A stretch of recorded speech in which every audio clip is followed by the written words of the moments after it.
প্রথমেই থাকছে বাংলাদেশ নির্বাচন ও দমনপীড়নের উদ্বেগ নিয়ে কাজ করায় দায়বদ্ধতা আছে যুক্তরাষ্ট্রের। এই নিয়ে প্রতিবেদনে থাকছে বিস্তারিত। তারপর থাকছে নির্বাচন হয়ে যাওয়ার পরও যে কারণে আন্দোলন ধরে রাখতে চায় বিএনপি। বিবিসি বাংলায় এই নিয়ে থাকছে প্রতিবেদনে বিস্তারিত। আরও থাকছে রুশ রাষ্ট্রদূতের বক্তব্যের জবাব দিল বিএনপি। সর্বশেষ থাকছে বিএনপি কি করবে তা নিয়ে নয়, আমরা চিন্তিত দ্রব্যমূল্য নিয়ে, বলছেন ওবায়দুল কাদের। শুনলেন শিরোনাম, এবার বিস্তারিত। পুরো খবরটি দেখতে সাথেই থাকুন। বাংলাদেশের সদ্য অনুষ্ঠিত দ্বাদশ জাতীয় সংসদ নির্বাচন নিয়ে উদ্বেগ প্রকাশ করেছেন যুক্তরাষ্ট্র। একই সঙ্গে দমনপীড়ন নিয়েও উদ্বেগ জানায় দেশটি। এই নিয়ে কাজ করার দায়বদ্ধতা আছে যুক্তরাষ্ট্রের। যুক্তরাষ্ট্রের পররাষ্ট্র মন্ত্রণালয় নিয়মিত ব্রিফিংয়ে একজন সাংবাদিক প্রশ্নের জবাবে এ কথা বলেছেন মুখপাত্র ম্যাথু মিলার। তিনি বলেন, এর অর্থ এই নয় যে সরকারের সঙ্গে কাজ করার ক্ষেত্রে আমাদের দায়বদ্ধতা নেই। বাংলাদেশের ইস্যুতে আপনাদের শেষ প্রেস নোটে আমি দেখতে পেয়েছি যে নিরাপত্তা বিভিন্ন ক্ষেত্রে বাংলাদেশের সঙ্গে কাজ করতে আগ্রহী যুক্তরাষ্ট্র। এই ক্ষেত্রগুলোর মধ্যে আছে সন্ত্রাস মোকাবিলা, সীমান্ত নিরাপত্তা, সাইবার নিরাপত্তা, সামুদ্রিক নিরাপত্তা ও আঞ্চলিক স্থিতিশীলতা। কিন্তু প্রধানমন্ত্রীকে স্বাগত না জানিয়ে বাংলাদেশের নতুন সরকারের সঙ্গে ব্যাপক ক্ষেত্রে কিভাবে সেই কাজ করা সম্ভব? জবাবে ম্যাথু মিলার বলেন, আমি আপনাকে বলবো যে সারা বিশ্বে আমাদের এরকম সম্পর্ক আছে। বাংলাদেশের নির্বাচন নিয়ে আমাদের উদ্বেগ প্রকাশ করেছি। বাংলাদেশের দমনপীড়ন নিয়ে আমরা উদ্বেগ জানিয়েছি। এর অর্থ এই নয় যে সরকারের সঙ্গে কাজ করার ক্ষেত্রে আমাদের কোনো দায়বদ্ধতা নেই। আমাদের উদ্বেগের এই দুটি ক্ষেত্রে এবং অভিন্ন অগ্রাধিকারের সহযোগিতার ক্ষেত্রে কাজ করার ক্ষেত্রে আমাদের দায়বদ্ধতা নেই এমন না। নির্বাচন হয়ে যাওয়ার পরেও যে কারণে আন্দোলন ধরে রাখতে চায় বিএনপি। ঢাকার মতিঝিল পীরজঙ্গি মাজার এলাকা গেল মঙ্গলবার এখান থেকে বিএনপির কালো পতাকা মিছিল বের হওয়ার কথা ছিল। তবে সেদিন দুপুরে নির্ধারিত সময়ের আগেই সেখানে পুলিশের শক্ত অবস্থান দেখা যায়। ফলে মিছিলের নির্ধারিত সময় পেরিয়ে গেলেও কর্মসূচি পালনে বিএনপির কোনো নেতাকর্মীকে আসতে দেখা যায়নি। দুই একজন এলেও পুলিশের অবস্থান থেকে সরে যান। শেষ পর্যন্ত দলটির স্থায়ী কমিটির সদস্য গয়েশ্বরচন্দ্র রায় নির্ধারিত স্পটে আসেন গাড়িতে করে। পুলিশ যে সড়কে অবস্থান করেছিল তার বিপরীত সড়কে গাড়ি থেকে নেমে সাংবাদিকের সঙ্গে কথা বলেন। তারপর গাড়িতে করে স্থান ত্যাগ করতে দেখা যায় তাকে। 30 জানুয়ারি মতিঝিলের মতো উত্তরাতেও বিএনপির কর্মসূচি বাধার মুখে পড়ে। উত্তরায় কয়েকজন নেতাকর্মী সহ দলীয় স্থায়ী কমিটির সদস্য ডক্টর আব্দুল মঈন খান অবস্থান নেওয়ার চেষ্টা করলেও পুলিশ তাকে আটক করে, যদিও সেই দিন তাকে ছেড়ে দেওয়া হয়।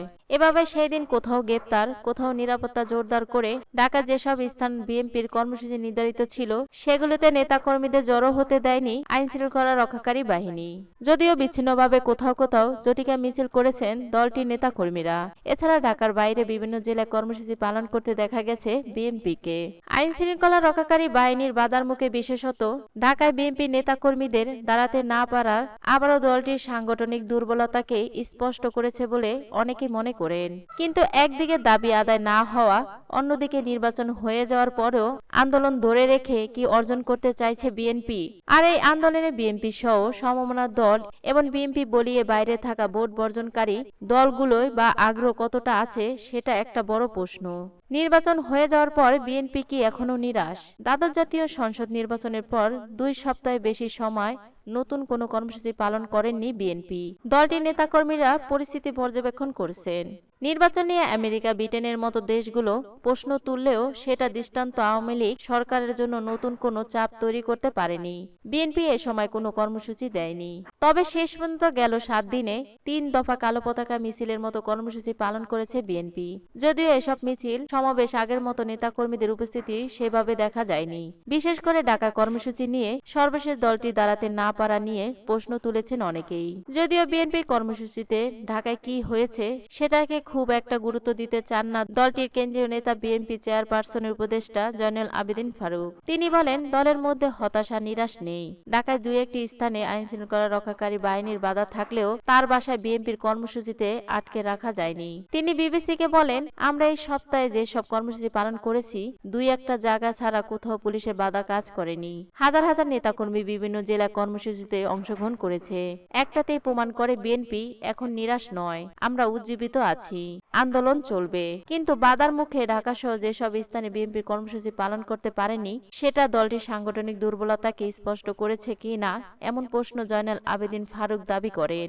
এটা বরং আওয়ামী লীগের দুর্বলতাকে আবার স্পষ্ট করেছে। স্বৈরাচার ক্ষমতায় থাকার জন্য ক্ষমতা অপব্যবহার করে রাষ্ট্রযন্ত্রকে ব্যবহার করে সেখানে আওয়ামী লীগের কোনো ক্ষমতা নেই বিএনপিকে রাস্তায় ঠেকায়। রাষ্ট্রযন্ত্র নিরপেক্ষতা বজায় রাখুন, একদিনের জন্য তারা ক্ষমতায় থাকতে পারবে না। ফলবিহীন আন্দোলনে লাভ কি? আওয়ামী লীগ সরকার বিরুদ্ধে গত 16 বছর ধরেই বিভিন্ন সময় বিভিন্ন আন্দোলন করে এসেছে বিএনপি। নির্বাচনের কালে নিরপেক্ষ সরকারের আন্দোলনে পার হয়েছে এক যুগের বেশি সময়। এর মধ্যে একে একে 3টি জাতীয় সংসদ নির্বাচন অনুষ্ঠিত হয়েছে, কিন্তু বিএনপির লক্ষ্য অর্জনের সফল হয়নি। সর্বশেষ জাতীয় সংসদ নির্বাচনের আগেও বিএনপি যে আন্দোলন সেটাকে তারা সরকারকে বেকায়দায় ফেলতে পারেনি। কিন্তু নির্বাচন হয়ে যাওয়ার পর এখন এটা স্পষ্ট যে দাবি আদায় না হওয়া পর্যন্ত বিএনপি আন্দোলন ধরে রাখতে চায়। কিন্তু সুস্পষ্ট ফল ছাড়া এমন কর্মসূচি ধরে রেখে বিএনপির অর্জন কি? দলটির আন্তর্জাতিক বিষয়ক সম্পাদক রুমিন ফারহানা অবশ্যই বলেছেন, গণমানুষের যে দাবি এবং আশা আকাঙ্ক্ষা সেখান থেকে সরে যাওয়ার কোনো সুযোগ নেই বিএনপির। এই কর্মসূচি অব্যাহত থাকবে কারণ বাংলাদেশে 18 কোটি মানুষ বিশ্বাস করে যে গত 7 জানুয়ারি বাংলাদেশে আসলে কোনো নির্বাচন হয়নি এবং মানুষের যে ভোটার অধিকার সেটাও তারা প্রয়োগ করতে পারেনি। সে কারণে এই কর্মসূচি জারি থাকা মানা হচ্ছে মানুষের সঙ্গে থাকা, মানুষের দাবির পাশে থাকা। আমরা আজকে একটা কিছু করব, কালকে এটার ফল পাওয়া যাবে এমনটা নাও হতে পারে, কিন্তু একটা বিষয় পরিষ্কার, যদি আমাদের দাবি জনগণের দাবি হয় এবং ন্যায় দাবি হয় তাহলে সেটা আজকে হোক কিংবা কালকে হোক অর্জিত হবেই, বলেছিলেন রুমিন ফারহানা। বিএনপির বলয়ের বাইরে থাকা দলগুলোর আন্দোলন করবে। নির্বাচনের পর বিএনপির পাশাপাশি ভোট বর্জন করা অন্যায় দলগুলোর কম বেশি বিভিন্ন কর্মসূচি পালন করেছেন। যুগপৎ আন্দোলনে থাকা জামায়াত সহ সমমনা অন্যান্য দল যেমন আছে তেমনি যুগপৎ আন্দোলন নেই এমন কিছু বাম দলও আন্দোলনের ঘোষণা দিয়েছে। বিএনপি মনে করছে নির্বাচন বর্জনকারী সব দল কর্মসূচি থাকলে সেটা আন্দোলন গতি সঞ্চয় করবে। অন্যদিকে শান্তিপূর্ণ আন্দোলন ধরে রাখতে পারলে দ্রব্যমূল্য সহ অর্থনীতি নিয়ে বেকায়দায় থাকা সরকারের জন্য জনরোষ সামাল দেওয়া কঠিন হবে। ফলে নির্বাচনের পরে বিএনপি এখনকার কর্মসূচিতে দ্রব্যমূল্য এবং অর্থনৈতিক সংকট একটা গুরুত্বপূর্ণ এজেন্ডা হিসেবে উঠে আসছে। তবে দলটি চায় ভোট বর্জনকারী সবগুলো দলই আন্দোলনে থাকলে সেটা বাড়তি সুবিধা দিবে। জামায়াতে ইসলামী ইতিমধ্যে যুগপৎ ধারা আন্দোলন ভাবে কর্মসূচি পালন করেছে। গণ অধিকার পরিষদও মাঠে আছে গণতান্ত্রিক মঞ্চ সহ সমমনা জোট। এর বাইরে বামপন্থী 7টি দলের বাম গণতান্ত্রিক জোটও গণতন্ত্র এবং ভোটার অধিকার ফিরিয়ে আনার আন্দোলন শুরুর কথা জানিয়েছেন। বাম গণতান্ত্রিক জোটের সমন্বয়ক রুহিন হোসেন বলেন, সরকার বিরোধী আন্দোলনে তাদের জোট নিজেদের মতো করেই অংশ নেবে।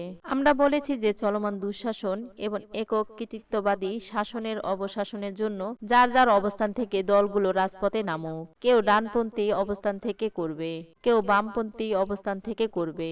তবে এখানে একটা বিষয় স্পষ্ট যে আমরা এক দফায় থাকব না। দ্রব্যমূল্য সহ জনজীবনের ইস্যু, তার সঙ্গে ভোটার অধিকার এবং গণতন্ত্র পুনরুদ্ধার, এই লক্ষ্যে আমরা পুরো সংগ্রামকে অগ্রসর করব।